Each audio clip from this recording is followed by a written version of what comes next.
तो सब्सक्राइब करें हमारे चैनल को और हमारे सभी वीडियोस पाने के लिए बेल आइकन को दबाएं।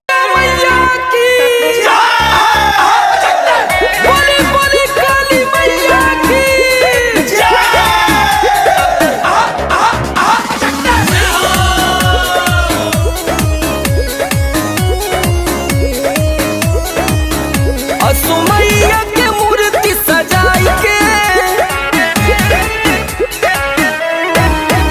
असुमैया के मूर्ति सजाई के, खूब नाचल जाई नागिन धुन बजाई के।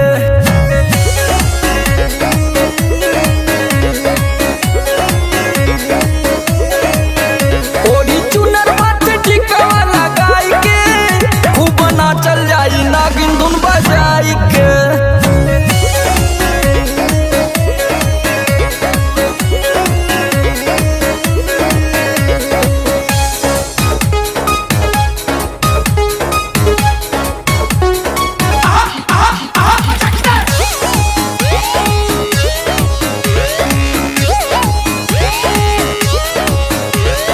जय माता दी बोली बोली लचकी कमरिया, बन जाई लवंडा हम तब पेनी के सड़िया।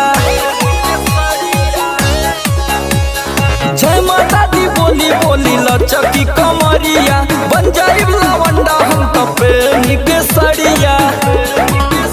वैलू बेस वाला डीजे के बढ़ाई के,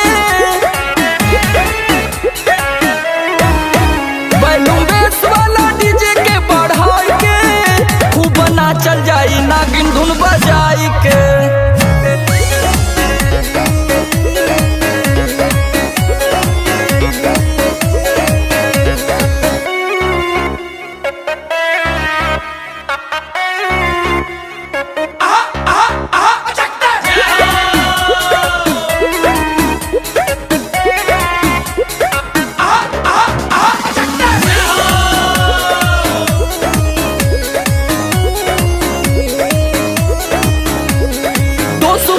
कटी जाई माई के दुआरिया, साल भर धारी ना कवनो बेमरिया।